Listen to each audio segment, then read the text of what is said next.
സത്യം പറഞ്ഞാൽ ഞാൻ ലേറ്റ് ആയി പോയി ഒരുപാട്. ഇപ്പൊ ഞാൻ ആദ്യം രാജേഷ് സാറിനെ ഫോണിൽ വിളിച്ചാണ് ചോദിക്കുന്നത്, സാറേ ഞാൻ ഒരുപാട് ബാക്കിലായി പോയോ, ഒരു 2 മാസം ആയില്ലേ തുടങ്ങിയിട്ട്. സാറ് പറഞ്ഞു ഒട്ടും പേടിക്കണ്ട, നീ പോരെ, നമുക്ക് എല്ലാം സെറ്റാക്കി എടുക്കാം. അപ്പൊ സാറ് തന്ന ആ ഒരു കോൺഫിഡൻസ് ആണ് ഞാൻ ഇങ്ങോട്ടേക്ക് വരാൻ തന്നെ ഉള്ള ഒരു കാര്യം. ഇവിടുത്തെ മോക്ക് ടെസ്റ്റ് അതാണ് ആദ്യം ചെയ്തതിൻ്റെ ആ 2 മാസത്തെ ഗ്യാപ്പ് നികത്താൻ വേണ്ടി ഞാൻ ആദ്യം ചെയ്തൊരു പ്രക്രിയ ആ മോക്ക് ടെസ്റ്റ് എടുത്ത് നോക്കലായിരുന്നു. അപ്പോൾ തന്നെ എനിക്ക് 20 മാർക്കേ ഉള്ളൂ, വളരെ കുറവായിരുന്നു. അപ്പോൾ രാജ് സാർ പറഞ്ഞു അതൊന്നും കുഴപ്പമില്ല, തുടക്കം ആയതുകൊണ്ട് കയറി പൊക്കോളും എന്നുള്ള ഒരു കാര്യമൊക്കെ എൻ്റെ അടുത്ത് പറഞ്ഞു. പിന്നെ ആ മോക്ക് ടെസ്റ്റിൽ നിന്നാണ് സത്യം പറഞ്ഞു കഴിഞ്ഞാൽ ഈ റാങ്കിലേക്ക് എത്തിയത്. മടിച്ചു നിൽക്കാതെ ഇതിനകത്തേക്ക് ഇറങ്ങുക, അതാണ് എനിക്ക് തരാനുള്ള ഏറ്റവും വലിയ മോട്ടിവേഷൻ എന്ന് പറയുന്നത്.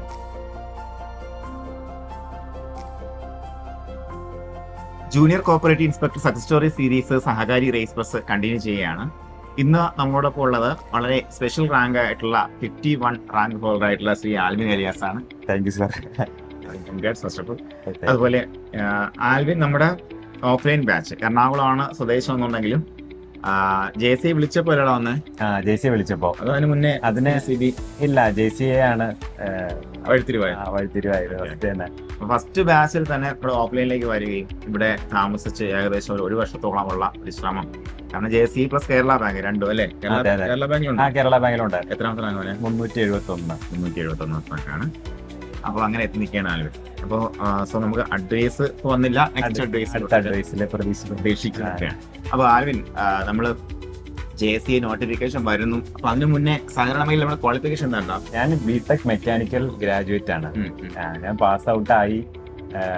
ഇപ്പം എന്റെ ഫാദർ കോപ്പറേറ്റീവ് മേഖലയിലാണ് വർക്ക് ചെയ്തത്. ഫാദർ ഈ ഇൻസ്പെക്ടറിന്റെ നോട്ടിഫിക്കേഷൻ വന്നപ്പോ എന്നോട് പറഞ്ഞു, നീ എന്നാ ജൂനിയർ കോപ്പറേറ്റീവ് ഇൻസ്പെക്ടർ നോക്ക്. അങ്ങനെ HDC പാസ്സായി. ഞാൻ കൊറോണയുടെ സമയത്ത് ഞാൻ HDC ഓൺലൈനിലായിട്ടിരുന്ന് പഠിച്ച് അതെടുത്ത് അത് ജസ്റ്റ് ഒരു ബാക്കപ്പ് പോലെ ഞാനത് ഉദ്ദേശിച്ചതായിരുന്നു. എന്നിട്ട് പിന്നെ ഇതിന്റെ നോട്ടിഫിക്കേഷൻ വന്നു കഴിഞ്ഞപ്പോൾ ഞാൻ ഇതിനകത്തേക്ക് ഇറങ്ങുകയും ഇപ്പോൾ ഞാൻ സത്യം പറഞ്ഞാൽ ഞാൻ ലേറ്റ് ആയി പോയി ഒരുപാട്. കാരണം ഇവിടെ 2023 ഡിസംബർ ഒക്കെ ആയപ്പോൾ തുടങ്ങിയത്. പക്ഷെ ഞാൻ വന്നപ്പോൾ ഏകദേശം 2024 ഫെബ്രുവരി ആയപ്പോഴാണ് ഞാൻ എത്തുന്നത് ഇവിടെ. അപ്പൊ ഞാൻ ആദ്യം രാജേഷ് സാറിനെ ഫോണിൽ വിളിച്ചാണ് ചോദിക്കുന്നത്, സാറേ എനിക്ക് ഇങ്ങനെ ഒരു ഇതുണ്ട്, അപ്പോൾ ഞാൻ ഒരുപാട് ബാക്കിലായി പോയോ, ഒരു 2 മാസം ആയില്ലേ തുടങ്ങിയിട്ട്. അപ്പൊ സാറ് പറഞ്ഞു ഒട്ടും പേടിക്കണ്ട, നീ പോരെ, നമുക്ക് എല്ലാം സെറ്റാക്കി എടുക്കാം. അപ്പൊ സാറ് തന്ന ആ ഒരു കോൺഫിഡൻസ് ആണ് ഞാൻ ഇങ്ങോട്ടേക്ക് വരാൻ തന്നെ ഉള്ള ഒരു കാര്യം. അതാണ് എനിക്ക് ഫസ്റ്റ് രാജ് സാറിനോട് താങ്ക്സ് പറയാനുള്ളത്. ഞാനപ്പോ ഇവിടെ വിളിച്ചപ്പോ പറഞ്ഞു ബാച്ചൊക്കെ ഫുള്ളാണ്, സമയം ടൈറ്റ് ആയിരുന്നു.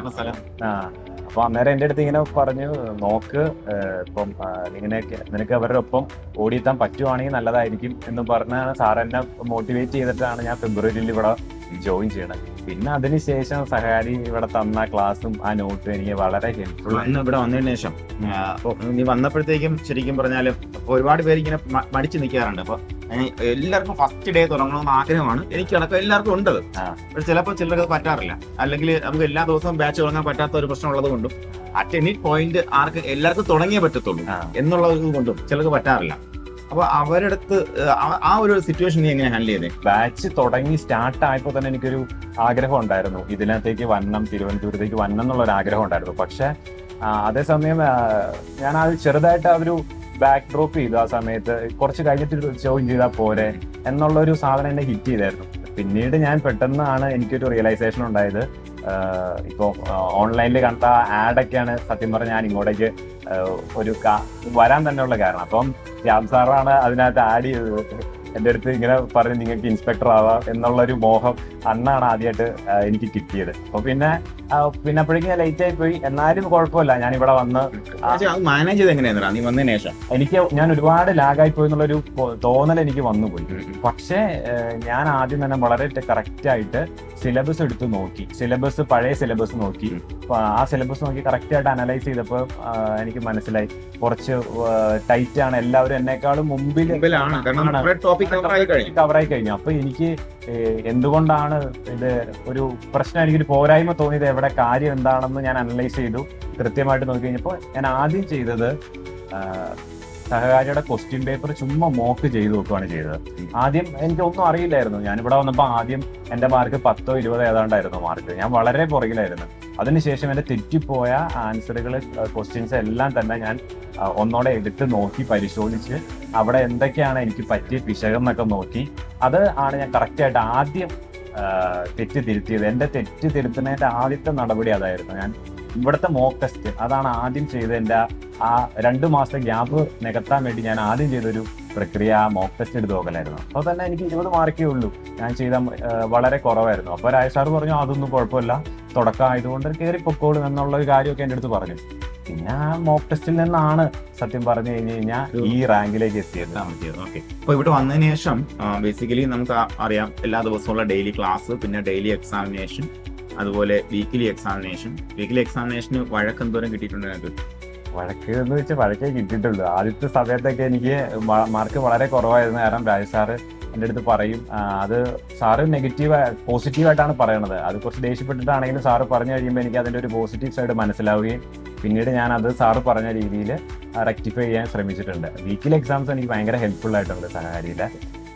ആ സ്റ്റേറ്റ്മെന്റ് വൈസ് ക്വസ്റ്റ്യൻസ് ആണ് ആക്ച്വലി ഭയങ്കര ഹെൽപ്ഫുൾ ആയത്. ആ നോട്ട്സും സ്റ്റേറ്റ്മെന്റ് വൈസ് ക്വസ്റ്റ്യൻസും ആണ് ഏറ്റവും നല്ല ഹെൽപ്ഫുൾ ആയിട്ട് എനിക്ക്. അപ്പോൾ നമ്മുടെ ഈ ഒരു വിജയം എന്ന് പറയുമ്പോൾ നമ്മൾ ഇത്രയും ഒരു എഫേർട്ട് എടുത്ത് നിൽക്കുന്നു വരുന്നു ലൈക്ക്. അപ്പോൾ നമുക്ക് നമ്മുടെ നിന്റെ കൂടെ വർക്ക് ചെയ്ത് അല്ലെങ്കിൽ നിന്റെ കൂടെ ഈ വിജയത്തിന് അവകാശപ്പെട്ട ബാക്കി ആരൊക്കെയാണ്? എൻ്റെ ഈ വിജയത്തിന് എനിക്ക് ഫസ്റ്റ് താങ്ക്സ് പറയാനുള്ളത് പേരൻസിനോടാണ്.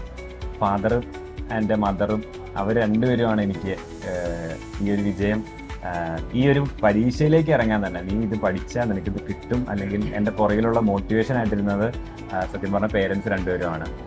അവരോടാണ് എനിക്ക് ഏറ്റവും വലിയ നന്ദി, എൻ്റെ കടപ്പാടും ഉള്ളത്. പിന്നെ ഓഫ് കോഴ്സ് സഹകാരി എന്നെ ഒരു സപ്പോർട്ട് ചെയ്തു. സഹകാരിയുടെ പിന്തുണ എനിക്കുണ്ടായിരുന്നു. അതാണ് എനിക്ക് ഏറ്റവും, ഈ 2 ഫാക്ടറുമാണ് എനിക്ക്, അവരോടാണ് എനിക്ക് നന്ദി സ്നേഹവും എപ്പോഴും ഉള്ളത്. മക്കളെ, അപ്പോൾ അതേപോലെ ഇനി ഇതേപോലെ ഉള്ള ഓപ്പർച്യൂണിറ്റീസ് വരുമ്പോഴത്തേക്കും മടിച്ചു നിൽക്കുന്ന ഒത്തിരി ആൾക്കാരുണ്ടായിരിക്കും. അതുപോലെ അങ്ങനെയുള്ള ഉദ്യോഗാർത്ഥികൾക്ക് കൊടുക്കുന്ന മെസ്സേജ് എന്താണ്? മടിച്ചു നിൽക്കാതെ ഇതിനകത്തേക്ക് ഇറങ്ങുക, അതാണ് എനിക്ക് തരാനുള്ള ഏറ്റവും വലിയ മോട്ടിവേഷൻ എന്ന് പറയുന്നത്. ഞാനിപ്പോൾ പറയുന്ന എപ്പോഴും എന്നോട് ചോദിക്കുന്നത് നോട്ടിഫിക്കേഷൻ വരുന്നതിന് മുന്നേ ഇറങ്ങാൻ പറ്റുമെങ്കിൽ അതാണ് ഏറ്റവും നല്ലത്. നോട്ടിഫിക്കേഷൻ വരുമ്പോഴേക്കും നമ്മൾ ഓൾറെഡി ഒരു ഹാഫ് പ്രിപ്പയർഡ് ആയിരിക്കണം. ഒരു 25% പ്രിപ്പയർ ചെയ്ത് നമ്മൾ നിന്ന് കഴിഞ്ഞാൽ നോട്ടിഫിക്കേഷൻ വന്നാൽ ഉടനെ തന്നെ നമുക്ക് പരീക്ഷയിൽ വരാം, റാങ്ക് അടിക്കാൻ പറ്റും. കൺഫേം ആണ് അത്. എല്ലാവരും മുന്നോട്ട് വരിക. സഹകരണ മേഖല എന്ന് പറയുമ്പോൾ ലോട്ട് ഓഫ് ഓപ്പർച്യൂണിറ്റീസ് ഉള്ള ഒരു മേഖലയാണ്. എല്ലാവരും ഒരുമിച്ച് വരിക, ഒരുമിച്ച് നിൽക്കുക, പഠിച്ച് മുന്നോട്ട് പോവുക. Thank you.